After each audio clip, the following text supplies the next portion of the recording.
Voici un extrait promotionnel de la conférence de Sandra Vimont sur la conscience et la santé.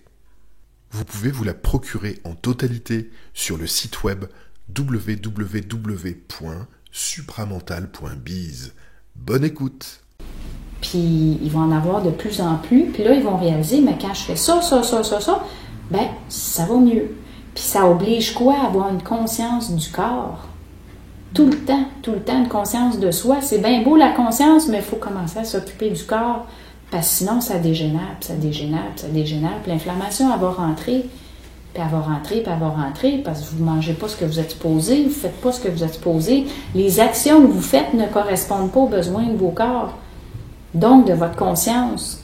Alors, il va y avoir des problèmes, des difficultés pour que vous vous en occupiez de ce corps-là. Parce que le yin et le yang doivent rester en équilibre. Syndrome d'Asperger. Ah, ben moi j'ai un enfant qui a le syndrome d'Asperger. Ben c'est quoi le syndrome d'Asperger? Ah, mais il y a un trouble social, il n'est pas capable, les gens, il n'est pas capable. Ben oui, mais là on parle de la diffraction de l'esprit universel, que scission yin-yang, puis là, mais la personne dans cette vie-ci est hypersensible, parce que des hypersensibles, il va en avoir de plus en plus, là, on le voit déjà chez nos enfants. Donc, les corps sont subtils, les personnes sont sensibles, puis là, tout d'un coup, ils se rappellent du sentiment d'abandon, puis le rejet qu'ils ont eu quand ça s'est séparé, ce yin-yang-là, même avant leur incarnation sur la Terre. Parce qu'on parle de pré-incarnationnel, là, quand l'esprit universel est devenu esprit, on n'est pas encore sur la Terre, là.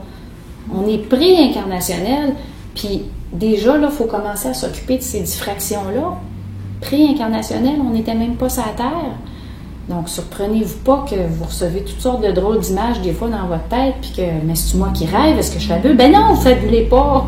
C'est tout correct. Commencez à vous faire confiance, écoutez-vous. Arrêtez de vous fier à tout le monde. Oui, écoutez les gens, parce que des fois, l'esprit va passer par d'autres personnes pour vous parler, ou l'esprit universel va passer par d'autres. Mais revenez à vous-même, c'est-tu réel ce qui est dit? Est-ce que ça se tient? Êtes-vous capable de supporter tout ça, ce que vous savez, même si tout le monde dit l'inverse? Tout le monde vous dit que vous n'êtes pas correct, mais il faut que vous le sachiez que vous êtes correct. Puis il y en a d'autres qui vivent la même chose que vous, puis qui se posent les mêmes questions, mais tant qu'on ne se parle pas, on ne le sait pas. Donc, syndrome d'Asperger, c'est un refus, justement, c'est une intégration du sentiment d'abandon puis de rejet face à l'autre.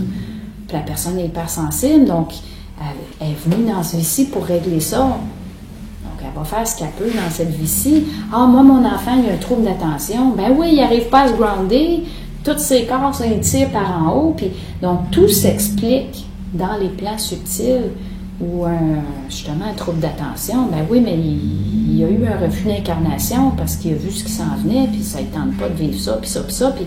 Puis il n'y a pas l'éducation pour les parents pour lui apprendre à s'enraciner, de rester dans son corps. On ne lui a pas enseigné.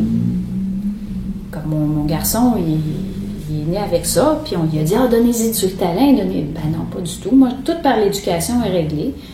Donc oui, il a tendance à flotter, mais il est capable de s'enraciner, il est capable de s'occuper de ses corps subtils, il est capable de fonctionner. Puis oui, une hypersensibilité, mais moi, je lui enseigne à vivre avec. Puis je suis toujours là pour l'écouter quand il a besoin. Puis, donc, faut tranquillement réussir à comprendre l'occulte derrière ce qu'on vit.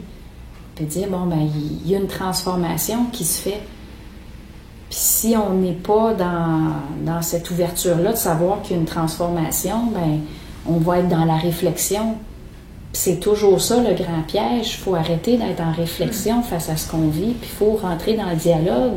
Puis dire, bon, encore une ménopause, qu'est-ce qui se passe? Une belle chaleur, hein? Mais qu'est-ce qui se passe? Qu'est-ce que je dois faire? Il faut le demander. Puis si la réponse ne vient pas de vous, ah ben moi, mon double, il ne me parle pas. Ben peut-être qu'elle va venir de quelqu'un en attendant.